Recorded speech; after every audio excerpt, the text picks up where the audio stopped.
to introduce our host today. Her name is Renee Holmes. She is an RN and the Director of Autism Services for Partners for Inclusive Communities at Arkansas University Center of Excellence in Developmental Disabilities. Ms. Holmes is the Project Director managing the statewide autism waiver. She has 20 years experience working with children with autism, developmental disabilities, and chronic medical conditions in clinical and state agency settings. She has provided positive behavior support training and consults for provider agencies, school districts, and medical providers. She serves as a conference speaker and training on topics related to autism, educational advocacy, adult transition, and services eligibility. And we are pleased to have you today, Renee. And with that being said, you can get started.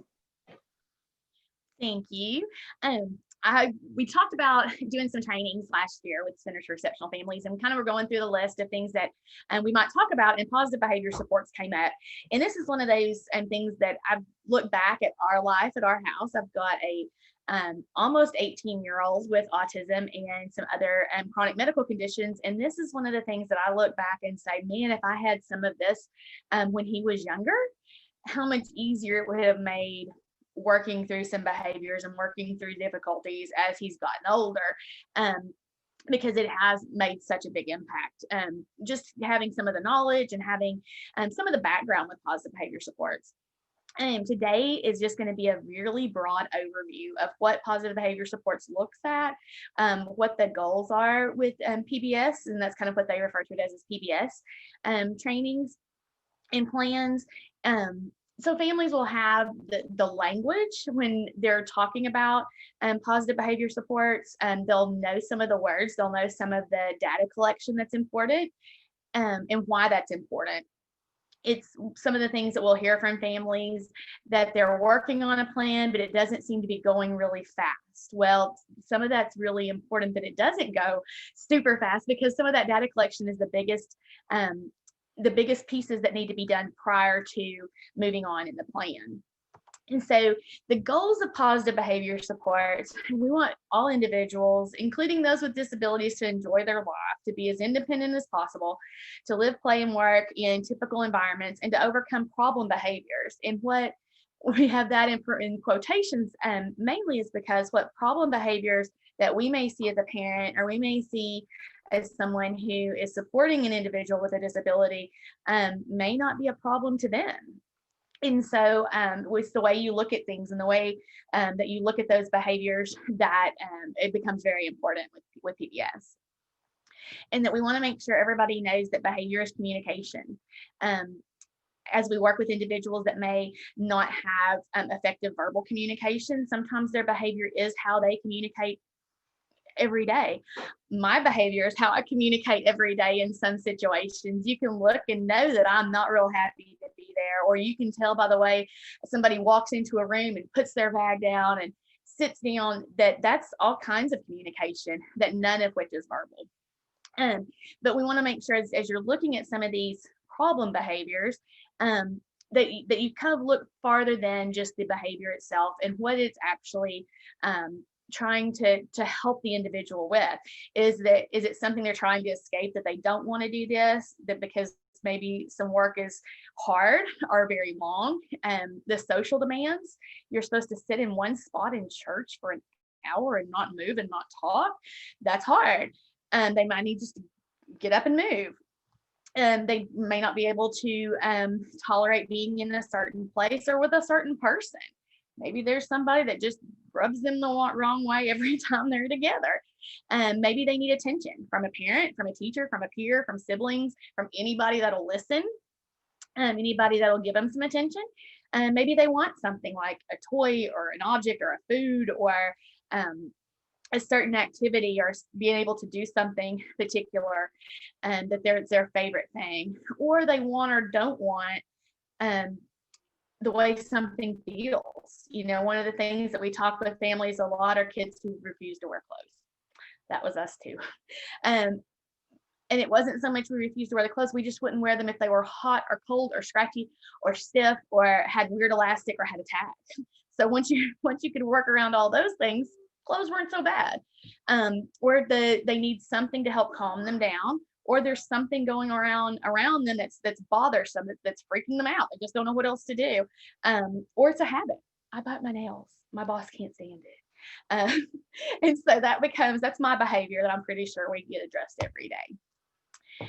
And sometimes behavior reflects an unmet need, that there's something that they need, they're not able to ask for it in a maybe not a verbal way, maybe not a socially acceptable way, and that becomes why they're doing that behavior. And behavior is a symptom, it's not the problem. It's the problem is that unmet need. The symptom is the behavior that's getting them there. Excuse me.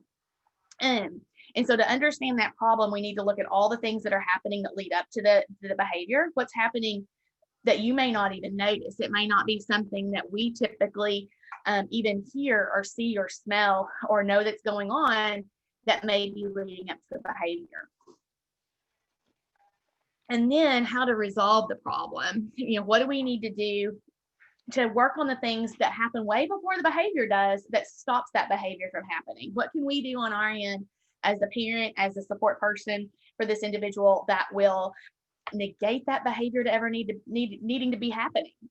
And sometimes once you hit those, boy, if I can just make this thing that I can control on my end correct for this individual, all this other mess never happens, never starts to begin with. And so as we look at as defining behavior, like I said, the behavior is more than the problem behavior. The behavior is everything a person does. Everything somebody does all day long is a behavior. Sometimes they may be problematic to others around. Sometimes nobody may be knowing they're even doing that behavior. I'm fiddling with all kinds of paper clips and a hairbreadth and all kinds of things right now, and you may not even realize the behaviors I'm having at this moment. So it just depends on everything that a person does through the entire day. And behaviors become learned. And some behaviors are good things. You get good consequences. You hear the ice cream truck, you grab $1 and you run to the road and you get an ice cream. That's a set of behaviors. The antecedent, which is all those things that happen before behavior. The behavior itself and the consequence, which is pretty good for this little girl. And these are some of the behaviors that become so ingrained in us as adults. If we hear an ice cream truck, we know what's fixing to happen. Somebody's running to the road, and somebody better watch so mine doesn't run into the road. But it's those behaviors that everybody does, good or bad. The things that lead up to them, the behavior itself, and then that consequence that happens after the fact. And so as they're talking about behavior, and they're talking about collecting data for behaviors, one of the first things that we always ask do you have ABC data? And some folks look at us and go, well, especially as parents, and you're going, what is ABC data? Nobody's said ABC data to me before. And what that is looking at are the antecedents, behavior, and consequences. So this is a chart that we use. Everybody has different charts. Some of the ones I threw in here are just the ones that we used when we did trainings for the developmental disability service providers. That's who we were contracted to do all the PBS training for in the past. And so these are just some of the ones that we had used with them. Their agencies all had their own by the time it was over. But what this looks at is all those setting events. Where were you today? Where were you when before the behavior ever occurred? Were you in the car? Was it after school, before school? Did they have an ear infection? Did their belly hurt today? Hadn't eaten all day because they had the wrong chicken nuggets at school, and so we just would rather not eat than eat the wrong ones. And then the antecedents. What happened just before the behavior? Did they ask for the special chicken nuggets and you said, no, we're not home yet? What was leading right up to that behavior? And then what was the behavior? Threw the cup at you from the backseat of the car, or, whatever that behavior happened to be. And what was the consequence? What happened just after the behavior? Was it you pulled right off to the side of the road and ran into Sonic and got the good chicken nuggets? Was it, you argued back and forth with your 5-year-old about the chicken nuggets all the way home? Whatever that consequence was goes in that file. And that's what you look at as you start trying to delve a little bit deeper into the behaviors and what's going on there. And when we look at behavior, we want to know what you really see. Don't be judgmental about, they were hyper, they were crabby, they were, inattentive or out of control or rude or non-compliant. I'm non-compliant every day with something. Be very descriptive when you're looking at it. Something that you could actually measure. They kicked the back of the front seat of the car 18 times. They threw a cup. They screamed for 10 seconds. Things that are measurable that somebody else looked at that could say, yes, that's exactly what he did. Was he being non-compliant? Maybe, I don't know, but he was kicking the seat, throwing the cup, and screaming. We know that. So as you're looking at those behaviors, make sure it's something that other people can help you look at as well, and not just how you might perceive that behavior itself. And this is kind of what we were talking about with that ABC chart, that antecedent, what happens just before the behavior. And sometimes on those antecedents, you can see behavior building up. You can see the rocking starts a little bit, and we start hitting our legs, or we're starting to twist our shirt. Whatever those little baby whispery behaviors of, oh, it's fixing to get here. And then we hit the big behavior, and then the consequence, what's happening next. And so as you're working with your child's team, or you're working on putting together some of these things, and they're talking about antecedents, or they're talking about the behavior or the consequence, I want you to be able to have this language and know what those words are. And they say the antecedent of the behavior was, and you're going, I'm not sure what you mean by that. Always ask questions of your team. If you're working with your child's IEP team, if you're working with your service provider, always ask questions and help them help you. If they don't understand that you don't understand the words, they don't know to tell you all the time. And this is something that we kind of talked about a little bit on that last screen. Some of those things you see working up. These are the phases of behavior. And I see this in myself every day. Something's happened, and you can tell how your day went. You're calm and engaged, everything's fine. Something happened, that precursor. And it starts to build up, and you hit that peak. And then it takes a very long time to come all the way back down. And then you're back down to your normal state. The other thing we see a lot is in that peak state, everybody's trying to talk to you and help you. You can't process. You don't process well in that peak state in the most typical settings. That is a very stressful situation to anybody to be in. And to try to talk somebody through that at that point is very difficult. Sometimes that's when you have to take a minute yourself and let that roll back through, and then let the discussion happen when they're back to their normal calm self. Let's see. Oh, my slide won't move. Hang on just a second. There we go. And some of those setting events and antecedents, as we talked about just a little bit ago, sometimes it's being told to work on your own, that you are requesting to do a task that they may like or not like. You may not know that at that point. Just being frustrated, being afraid to fail, being reprimanded or told no, or told they need to do something different. A certain person or a certain task in itself. It may be that, Miss So-and-so can ask them to do their math, and that's fine. If a different teacher that's not that one comes in and say, we need to do our math, that's not the right person.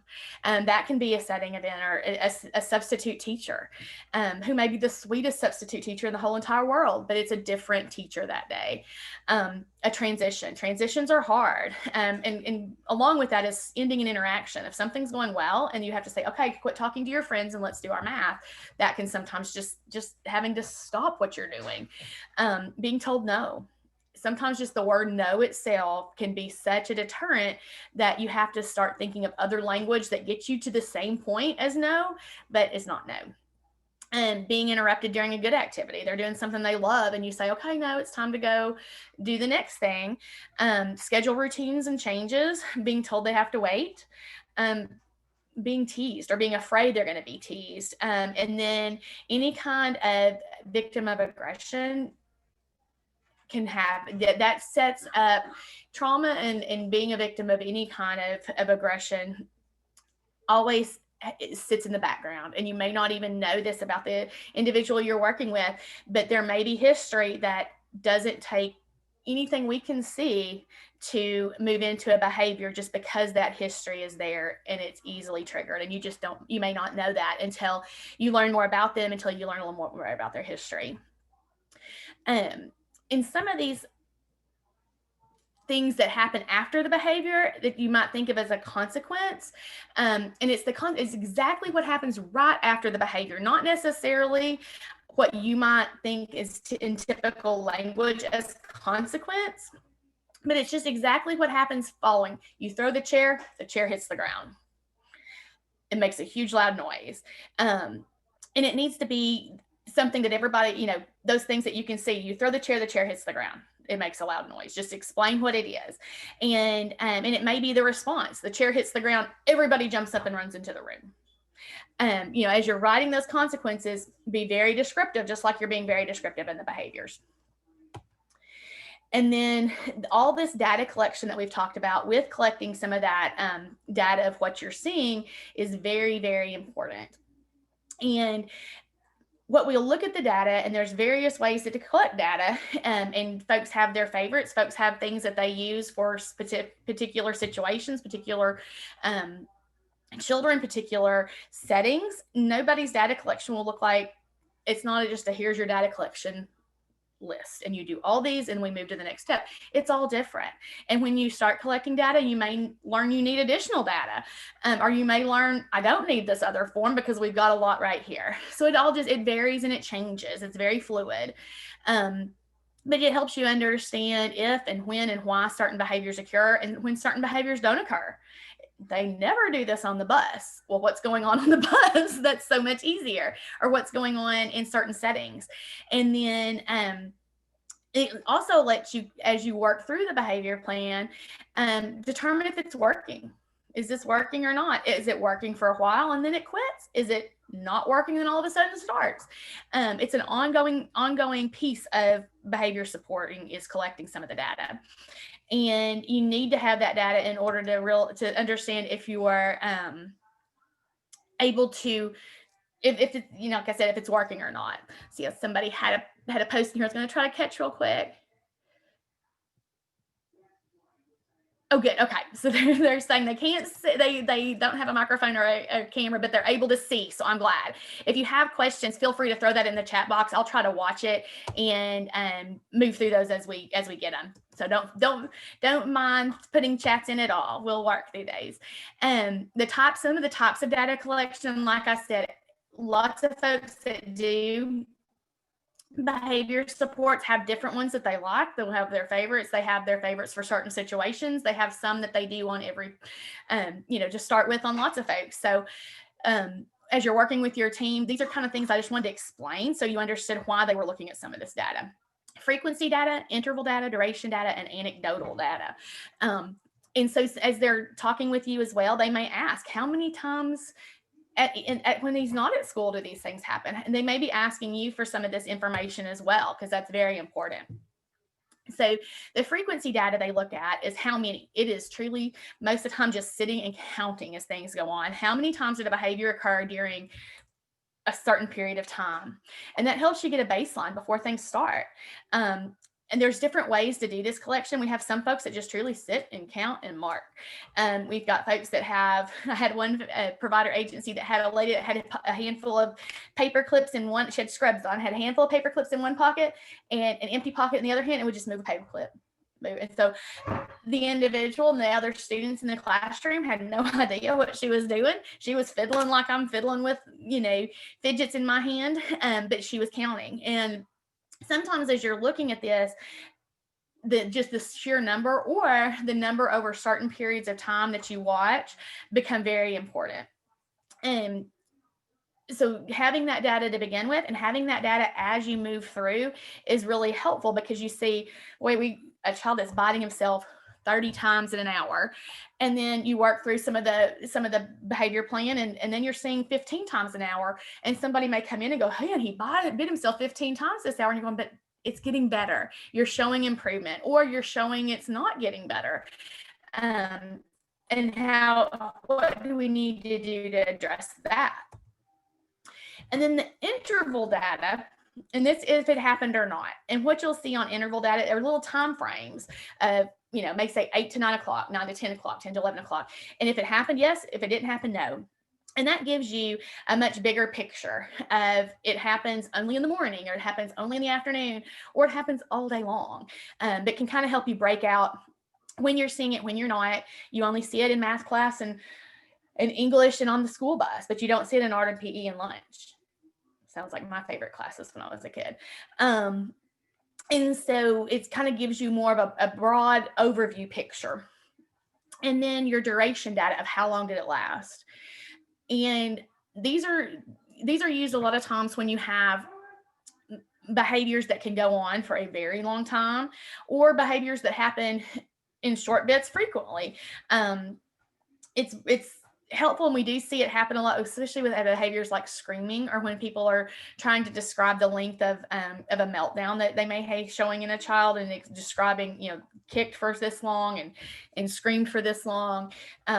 It just depends on the behavior you're addressing and what you're looking at.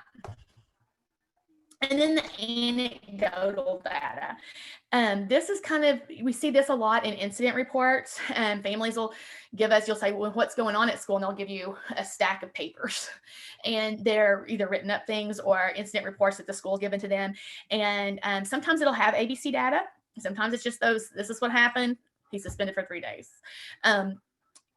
And sometimes as you get those together, and one of the first things I do whenever I get this stack is put them in chronological and time order, so you can kind of follow through what's going on with certain teachers, or with certain staff, or with certain times a day and things like that. And so it kind of helps you make sense of some of that. You've got 30 times that he bit himself during this time of day, and kind of helps you pull some of that together and look a little deeper and make sense of what's going on. And then as you work through, and they talk about the function of behavior, what we would always look at, and I've seen different things with function, but we would try to help folks break it down into either an access function or an escape function. They either need something or want something, or they're trying to get away from something, or don't want something, or need it gone. And so it kind of helped to break it down a little bit into two pieces. There's always gray area where sometimes they overlap, and sometimes there may be more than one. It's hard to just always say this is always how it works. You always say that, and you will always be wrong. I have learned real fast, especially as a mom. But some of the common functions of behavior, some of that access motivation, that they need something, they need some attention from a certain person or a certain situation, they need some attention to themselves, a desired object, a desired activity, they need that predictability, they need that schedule, they need that routine, they need some control. And sometimes control is just, do you want the chicken nuggets in the red bag or the chicken nuggets in the purple bag?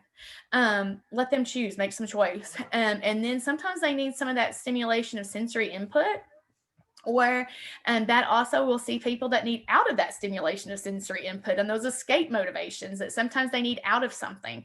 They need out of a certain situation of undesired work, or a person that they just need to get away from, or an activity that they don't like.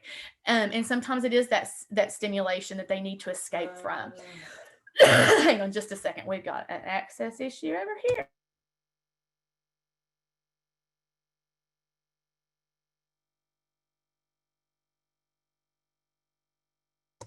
Sorry about that.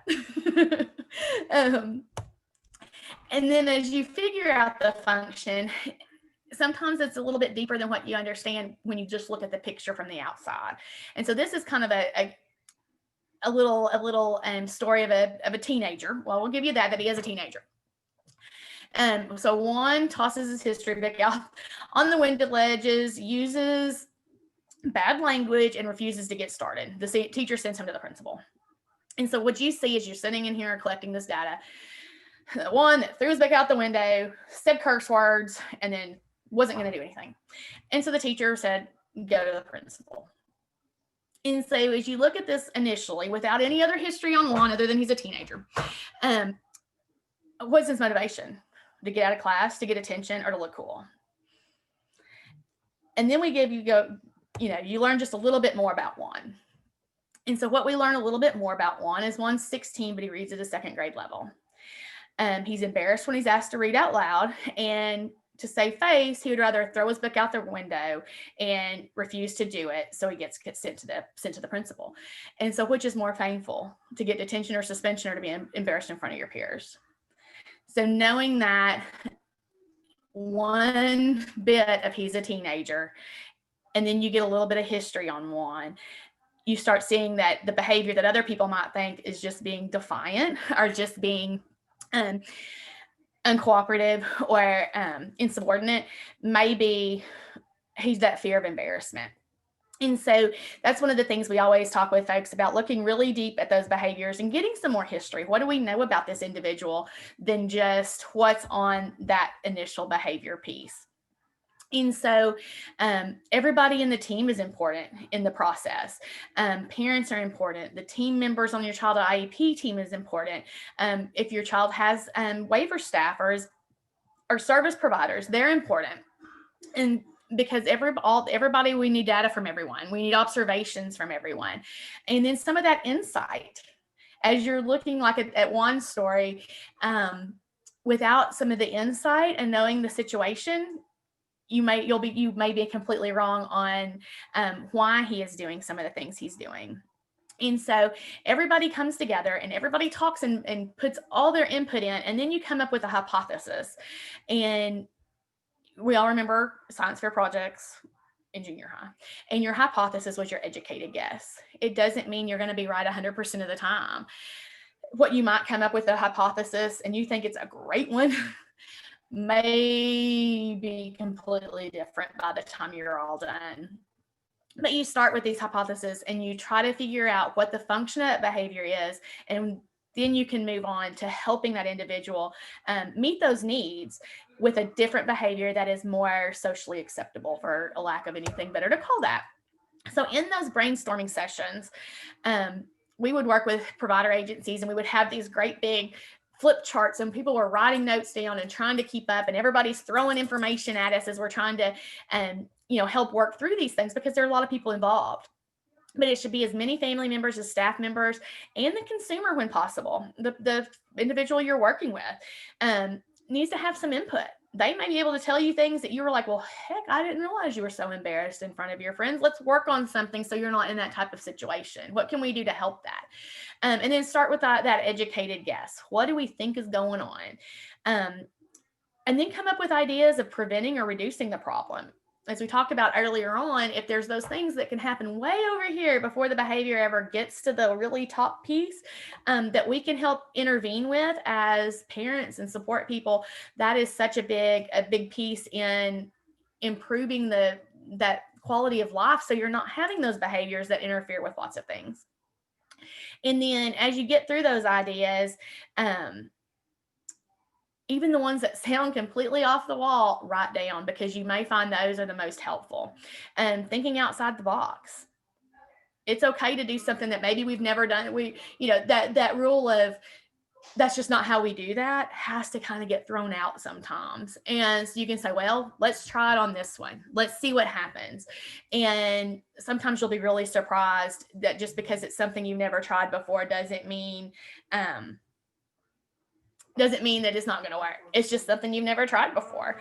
And that sometimes becomes really helpful, and you're helping the next child down the line too, because once you've broken that, it's much, much easier. And so some of the things that we run into a lot of times with behaviors is that piece of communication. And so trying to help find, everybody needs a way to communicate, and not everybody's way to communicate has to look the same. Working on with the team and to come up with how can we ask for things? How can we tell you we don't want something? How can we just tell you we need to go to the bathroom without just looking like we're eloping and running out the classroom door because we're just trying to go to the bathroom? Trying to work through things that will help in this situation, but will help in other situations too. And sometimes it's hard for individuals to say, dang, I'm really stressed today, or I'm really having a rough day, without showing it with problem behaviors that other people perceive as an issue. And so we use 5-point scales a lot, and we've made 5-point scales I've made dinosaurs and dogs and transformers and superheroes and football players, and I couldn't tell you all the 5-point scales that we've made, just to say, I'm really good. I'm a 1, or I'm right here. Or I can point at that. Or you can just say a 5. I'm a 5. And that means everybody needs to give me a break. I'm at the top of this right now and let me work my way down. I've had some kiddos that can tell you when they're about a 3. And if you don't intervene then, we're going to be at a 5 in a minute. And some that can tell you what makes them a 5 and what makes them a 3. And some that it truly is a learning curve, and you're working on that to help them learn to tell you this as they're learning how. So not everybody can come up and go, I'm at 5 today. I may not be able to tell you I'm at 5 when I'm at a 5. And having good relationships, that's one of the things that we see a lot in adult service providers and in services for younger children, is having those really good, strong relationships, and spending time with individuals doing things that they like. If every time they see a certain person at school, they're in trouble, they're not going to like that person. Or if every time, somebody comes over, it's because something bad has gone on, that's a hard situation to build a good relationship from. Working with them, doing fun things, learning to communicate with each other, even if it's not always verbally. You may have somebody that you can go by and go, 5, and that means I'm at a 5 and somebody needs to come help me, versus coming by and just, I'm 1, I'm cool.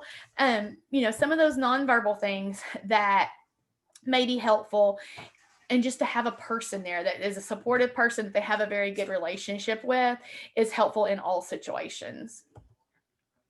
Some of the other things that we look at as we talked about some of that sensory need or sensory escape that we talked about earlier. And I just kind of wanted to go through this a little bit as people talk about sensory processing. We hear that a lot. And I think some families see that a lot. And even families that the child may not have a formal diagnosis of a developmental disability may see some sensory processing that is hard. And it's an automatic process that happens in our brain. They can't stop it. If they could stop it, they would. I promise you they would. But it's something that they can't stop. And how they organize all that sensory input is difficult, and is hard. It's hard for them to respond appropriately sometimes, because what's coming in is hard to organize. This is a bad smell. I don't like it. I just need to go smell something different or get out of this room. This is a bad smell. I don't like it, and I don't know what else to do. So I might scream. I might throw my chair. I might, have a different behavior, but it's not necessarily to something they can control, or something that we may even be aware of off the top of the situation. It may be something that we have to really look at to find that sensory processing issue. And generally, whenever people would tell us it's coming out of nowhere, or we don't even know why it's happening, this behavior happens and it just comes out of nowhere. Well, sometimes when you really sit and start looking back and looking at some of that ABC data of what coming out of nowhere is, there's generally something, and it may be something nobody else has seen or heard or noticed, but it's there. I have my most favorite appliance is my under-counter ice maker. It has started making a terrible noise. It's something nobody else in my house noticed. I notice. And I'll get in the kitchen, I'll try to fix it. If I were, an individual that jumped up out of my chair and ran to my kitchen really fast and started banging on an appliance, y'all may not even hear the noise that I hear, but there's something there that might be triggering an individual you're working with that you may not notice without some pretty in-depth investigation. You kind of become a detective at some pieces. Oh, that's what Lisa said. She 100% agreed. They speak with their behaviors more than with their words. And that is very, very true. That is something that we see, that it may be more effective. It may be they feel like they're heard better with their behaviors than their words some days. And that's something that it's really nice once you kind of start seeing that as communication. It changes your mindset a little bit. And you're able to say, okay, what is it that they're trying to tell me through this behavior? And so now we get to the little prevention part. And if prevention was as easy as I can write it on this thing, it would be great. But sometimes it takes work. It takes work on everybody's part. And one thing that and I usually start with this, and it didn't happen to be on the early slides, is something that I found our children and adults and most people in general are not trying to be in trouble just to be in trouble. They're not trying to have problem behavior. It's something that they generally can't address on their own or get those needs met without another way. And so, as we're looking at prevention, we want to make sure we're thinking of that in ways of they're not doing this to be bad. They're not doing this to be defiant. We hear defiant a lot, and it just about wears me out most days. But the goal is to establish a reduction in frequency and intensity of problem behaviors. Is it going to go away 100% of the time? Probably not. Sometimes it does. It'd be fabulous if I had a magic stick and I said, use my magic stick and it goes away. It doesn't. But you want it to get better. You can't teach when the behavior is happening. Like I said, when they're at that peak and you try to tell them they need to settle down, you know what? I'm going to be mad at you. That's not going to settle me down. So it's working on those things away from the peak behavior. And it takes time to learn alternatives. If you just say, don't do that, well, what am I supposed to do? I still need to get away from this noise of this ice maker, but what am I supposed to do? Teach me some things that I can do to not be bothered by the issue that's causing the behavior. And then finding some long-term accommodations, some of those long changes to the environment. What can fix it? Getting that noise fixed. That would fix it right now, but it's not going to be able to fix it today. So what are some things that we can work on today? And then what are those long-term things that we can change in the environment that the behavior doesn't need to happen? And then what other kind of supports or accommodations might be needed in order to make this a long-lasting change in the environment, or make this a long-lasting new behavior to replace the old behavior with. And then some of the other just kind of more specific prevention strategies that you can use to fix those antecedents, fix those things way over here before the behavior gets way up here. Is looking at ways that you can remove a problem event, those things that you look back and go, oh, this is making life bad. Avoid giving difficult independent work. And this is I will throw us out there on this one today. We have a great history teacher at our little school. He is fabulous. We've had him for 3 years in a row. American history, world history, whatever. And we went virtual this year, and we've done virtual all year. Well, he would send us the entire work. Well, we would get that and go, we can't even do it. That's what, of course, when looking at it, I go, this is too long. I can't do it. And it became really stressful and a really rough time of it. A history time was hard. And so I messaged Coach Lewis and said, Coach Lewis, got to help me out here. This is our only class that we're having trouble with. And it was just because the sheer volume of independent work looked too big. And so he sends an email every day and says, I want you to do number 1 through 3. The next day, I want you to do numbers such and such. The next day, I want you to do numbers such and such. And we'd break it down by day. And so it was an easy fix for a very difficult few weeks of our life. And so sometimes just avoiding those difficult independent works. What can we do to make this different? He still does all the work. It's just not all the work at one time. Avoiding repetitive tasks. If you ask me to tell you my tens times tables 10 times, I would not be happy by about time number 4. If one of those things, if you can show they've mastered a skill, let's do something else. We can come back and check that and make sure we still got it later on. But that repetitive work is very difficult, and long delays, that tolerance of waiting. And that is a very hard thing. It's a hard thing with every individual in this world. Waiting is hard, but learning how to wait a minute, learning how to wait 5 minutes, are things that can be addressed and worked on. And sometimes it's just avoiding them. If you can say, well, here, do numbers 1 and 2, well, I'll get the rest of this done. And they don't feel that long delay. That is helpful. Or when it's time to eat, that's something we would see with provider agencies a lot. And it was time to eat. Well, you have them come in and get ready to eat, but then they don't eat for 15 minutes. I'm hungry. You told me it's time to eat. I'm ready to eat. How can we just reset up the logistics of dinner time that we were ready to eat whenever we call everybody, it's time to eat. Come on, let's eat. just kind of working on the environment and setting up things on our end. And as parents, sometimes we feel like we don't have a lot of control of things, but there are some things that we can help with, and help with that. Okay, I can have dinner ready to go and your plate made when you come in here. And you can sit down and eat, versus calling you in there and then we have to set the table and then we have to do this and then we have to do this and then we have to do this. It's just finding some of those things that help out way over here before the behavior's way up here. And sometimes you need to, you know, modify things. As you modify things around you, to give us some control as parents of what these things that we can help, of shortening those tasks. You talk to the teacher. It's like, man, we can't do 10 questions, but we by number 5 and we're pretty much done. Talk to them and let them know. They may not know that that's hard at home. Sometimes it's just reducing the number of items on a page. Now in the worlds of everybody has printers and scanners and copiers and easier access to this, I've been known to cut a square out and we can only see this much, and I copy it and all we see are those 5, and we do those 5 and I move it down and copy it and you do those 5, just because so much on a page is overwhelming. And then increasing the activity and the instruction pace. Sometimes just that you're talking for days, you feel like, and you block it out. I do that every day. And sometimes just the voice that you get. I get told a lot because I'm the mom here, and sometimes moms have a tone, I'm told, that the tone matters. And you come in and go, hey, let's work on some math, versus sit down and do your math. Makes a difference. Even if you've had a really hard day, that's something that I've had to work on myself.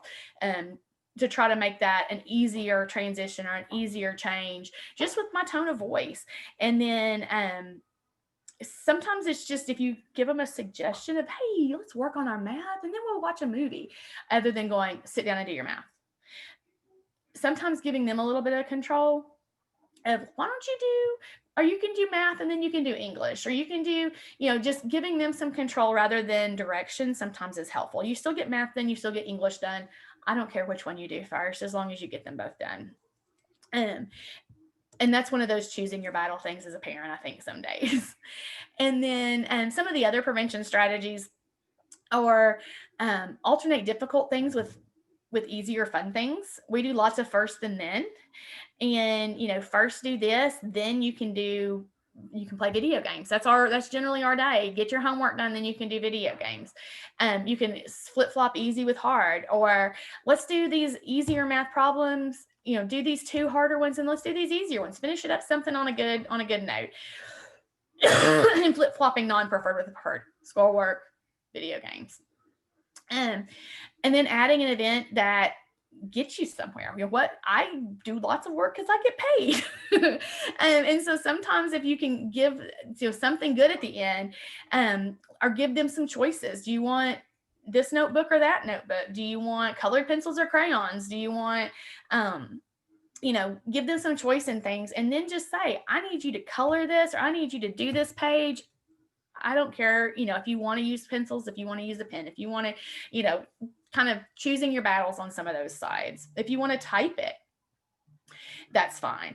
And then sometimes just not having that negative feeling about events. So following things with frequent breaks, or do you want to get a snack? Especially if it's a long day and you're hitting at the end of that school day, or you're hitting at the end of that day working with an individual and they're just tired, if you can get, bits and pieces done, take a break, bits and pieces done, have a snack, and then reducing those demands when they're upset and agitated. When you're telling somebody to do something and it's just not a great day anyway, sometimes that's a choose your battle day and say, man, if we can just get this little bit done and move on, we'll work on the rest later. That taken me 18 years to learn. That definitely is something that I've learned over a long period of time. And teaching those replacement skills. We talked about this a minute ago. If you never teach me something to do different, I'm never going to learn something to do different. But if you have those skills and you've found what the activity they're trying to avoid, or the activity they're trying to get, and you teach them another way to ask for that, or another way to get out of that, you're going to have to be able to skip that problem behavior that was what was working before. And it's not always done with verbally things that they say, I don't want this. They may have a card that shows they need a break, or a card that shows a stop sign, that they just want something to stop for a minute. and that you're able to see and go, oh, okay, well, let me help you. But when they start using those adaptive things, the break card or just a timeout, and not a timeout to go sit in the timeout chair, but I just need a timeout to get out of here a minute. That's when you'll start seeing long-term changes. And then the replacement behavior needs to be more effective than the problem behavior. It's one of those, as you're teaching that replacement behavior, every time they ask out, they get out for a minute. And then at some point they'll go, okay, I'm good. A lot of times what we'll hear from the support person or whoever's working with that individual is, well, they'll ask for breaks all day. Well, they might for a day. And once they realize, if I ask for a break, I actually get one, it slows down, because they'll like, well, I can do this right now. And then I need a break, and I'll take a break. Early on, there is a lot of breaks maybe happening, but then it gets to where you're getting what you need because they're getting what they need. In some of these replacement skills, you kind of have to really look and make sure that the replacement behavior serves the same function. Like I said, it has to actually work better than the problem behavior did. And it needs to be something that they're able to learn. And you may need to look at how you can teach this effectively. One individual, you may be able to say, here's your break card. When you need a break, hold it up. And somebody else, you may actually have to do some hand over hand of holding up a break card. You get a break, and they'll learn that as well. Or switch activated devices. We've made lots of switch activated devices. My soldering skills are pretty good. Working on different things to give them a way to ask for something and to teach them that in an appropriate manner. And then make sure it's something that they're willing to do. If you've got a teenager that's not going to hold up a break card, because that is not cool, because Juan has already told you he doesn't want to be not cool, you need to give them a way to ask for that. And if that's texting the teacher to say, I need a break, that may be what's functional, and maybe what works. And it may be what works without causing more undue stress. And it needs to be in a behavior that is acceptable to others. We don't want them to be picked on. We don't want them to feel like they're embarrassed. Back to my old buddy Juan there. And then it can become a natural response. That it attracts that natural response. They held up the break card. The teacher go, hey, you want to go take a break? You want to go get a drink? Or the teacher gets a text and she can text right back. Okay, 5 minutes or whatever. Whatever they set up that works well for them. Some of those replacement skills that we look at, and it's kind of what we talked about in the last slide, some of the access, requesting attention. How are we going to do that? That's functional and appropriate. Asking for a preferred item, following and using a schedule. But visual schedules are so incredibly important sometimes. That inability to access routine, that inability to access control is really hard if you don't know what's coming next. And using a social script. We do lots of things by script here. Escape behaviors, asking to take a break, asking for help, asking for something to be removed, getting a noise out of the way, asking for an adaptation. I need some help with this. I can't read it. How do we ask for those things without throwing our book out the window? And then some of the coping skills are helping, working on things to make transitions easier, working on things to maintain self-control under stress. That could be on my personnel evaluation every single year. Renee gets stressed. Renee has a hard time. And then some of those problem-solving skills, helping learn some problem-solving skills, or helping learn how to ask for help with problem-solving. And then some of the consequences that we look at in behavior plans. And like I said earlier, the consequences aren't necessarily what we think of as a consequence, as a punishment type consequence. It's just what's ever happening after the behavior. And so what you're wanting to see as consequences as the behaviors improve is you get that response to the strength and the desired behaviors. They get a really good response when they do it like you asked them to. And then the response is also diffuse the problem behaviors. They get such a good response to what you want, they don't need the problem behaviors. And they're linked and naturally occurring responses to unwanted behaviors. If you throw the chair, your friend's not going to sit by you because you just threw their chair. Some of those natural consequences that just happen because if you don't charge your iPad, guess what? Your iPad don't work. Just being able to link some of those consequences to the actual natural consequence of what happens if you do something or don't. And then some of the commonly used reinforcers, and these are different by every person, and it may be different every day. Praise and positive feedback. That's always a good thing. Well, not always. Nothing is always. I think I've mentioned that. That helps in a lot of situations. Not always. One may not want praise and positive feedback in front of his peers. Edibles. Mine would do anything for snacks and money. Activities, tokens, there's our money, and others. Ask the individual, what would you like to work for? What would you like to, if you do this and we make such a great goal, what can we do? Because man, you did such a good job. We've got, you can't really see it from where I'm at, on my file cabinet over there is one of the things we've worked on is talking slower. That's just, it's not a hard behavior. It's just a behavior we've really worked on. And if we talk slow, we get money. And so we really like talking slow now because we get money. He's walked in here. See, here's talking about talking slow. You can come wave and say hi. There he is. If we talk slow, we get money. Yes. So it just depends. 2-3 years ago, okay, you're good. 2 or 3 years ago, that wouldn't have been an appropriate reinforcer because he didn't care. But now he does. And so as you're looking at those, ask the person, ask their family and friends that know them well, and see how they spend their free time. What do they like to do? Give them a choice and see what they go for. So, if you meet all your boxes on your talking slow, you can have money or you can have ice cream at Dairy Queen, whatever it is that you've worked on. And then provide an activity after a behavior to see if the behavior increases over time, those behaviors you want. If you're noticing, boy, he got paid once and now we are motivated, that's one of those things that that's a good reinforcer right now. And like I said, praise and feedback are always available. You can always do that. You can say, hey, really good job. But it's not the reinforcer for everyone. If I said that to him in front of his friends at school, I would get the eye roll teenager look for sure.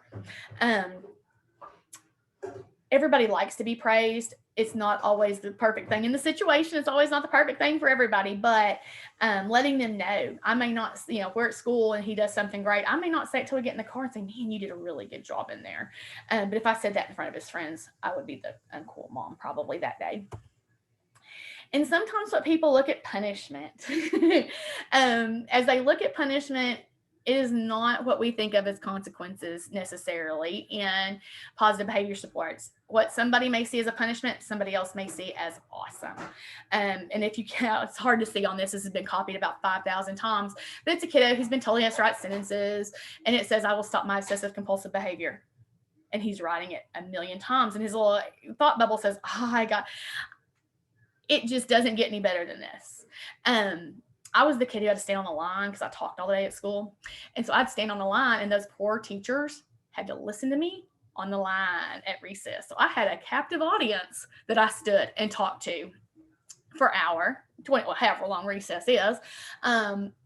It took them a while to figure out that their punishment to me was just actually reinforcing the behavior that they were trying to stop.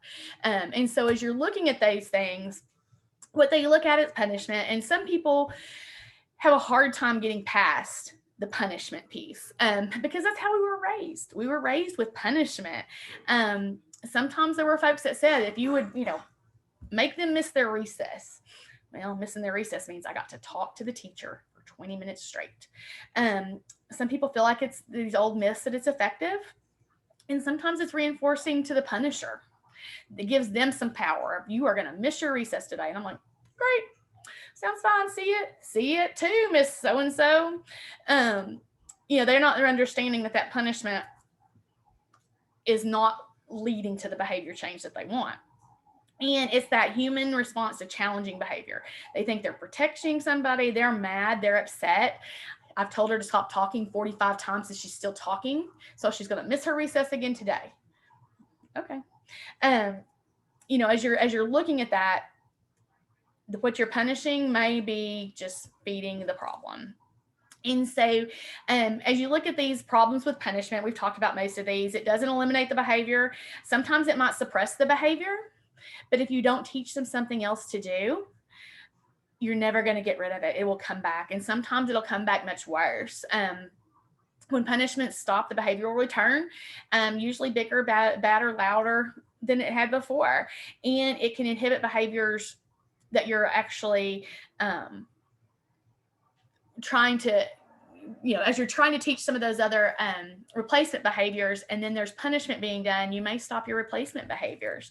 So you need to really make sure everybody's on the team, that if you're working to do something with one group, that the folks working at home and the folks working at school and everybody's working together. It's a group effort. We also don't want to see the social withdrawal, a regression that happens with some punishment. There's emotional side effects with punishment. And they sometimes become addicted to the punisher. It gives them that they've had a really hard day and they're worn out, and they do a punishment, they get some immediate gratification, and they do it again. And it's very situation and person specific. What may be effective today may not be effective tomorrow, and it will not be effective in the end. And what we always tell people is this is a tweaking process. It's like nothing is going to always be the same. You should expect some tweaking whenever you get a behavior plan, and then it goes well for a week and then it all falls out. We get lots of families that are just like, well, it didn't even work. Well, we need to look at it. What didn't work? What do we need to do different? What do we need to do to fix those things? And so that ongoing behavior data collection is very, very important as they're doing that. And I do hear families that seem frustrated by the process. The process is very important. That was one of the things I wanted to make sure everybody understood, is it's not we need a behavior plan. You have one tomorrow, the behavior's fixed the next day. It doesn't work like that. In the perfect world, we'll see behaviors that get better that fast once you get a plan in place, but it's not always like that. And sometimes you'll backslide and you have to kind of rein back in and figure out what's going on and get back to the goal in place. And y'all are free to email questions. There's my phone number and my email. And if anybody has anything, or if you it's one of those things I always will sit and stew on a little bit, and then I'll go, okay, I need to ask about this. So feel free to email later on. Y'all are just fine too. I don't know that I had anybody else in the chat box. Anybody have questions? I don't know that we have any questions, Renee. This is Shelby. Yeah. I don't know that we have questions, but we do have a couple of comments, and the first one's coming from me. Each time I listen to you, I learn new things, and it's kind of funny because I apply them to my 31-year-old son with autism. Yes. You know, definitely we go there first because that's what we do as parents. Yes. And I bring it back a little bit, and I add that also to my grandson who has sensory processing disorder, who's not yet diagnosed, but mom and dad are actually saying the words now. So that's good. But then I also can add this. I put this in my husband's box as well. I put this in my work box as well. It's everywhere. I mean, exactly. It is. And this is not specific to just persons with disabilities, but this is really how we communicate. Yes, and, that is exactly right. Always wonderful. I always enjoy listening to you, and I take lots of notes. Well, I'm glad. Yes. And it's always good. Now, Lorena doesn't have internet capability. She is listening in, but yes, but she just wanted you to know that your examples are always so helpful, and that the personal experience that you share with us, it just brings it home more, because each one of us that are on the call today have a personal experience that we could share regarding this. And so it just brings it home for us that you can share that from your personal level. And then, it just mirrors what we've got going on in each one of our homes as well. Yes. Well, I appreciate that. I'm glad y'all got to see Carson. Everybody, he's the mysterious Carson Holmes that we hear a lot about. He decided he needed to stick his head in here when we started talking about money. I love that.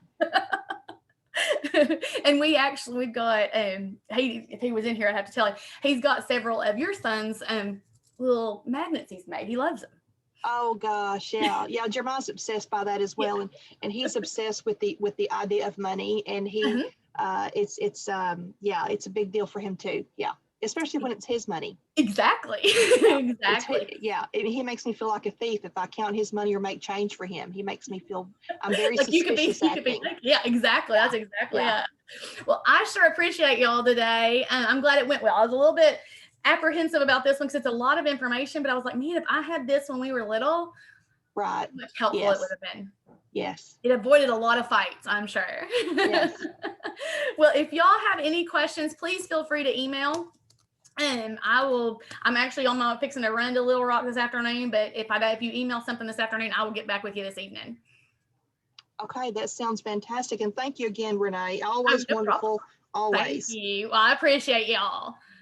Everyone have a good day. And thank you for joining us today. Thanks y'all. Bye-bye. Bye.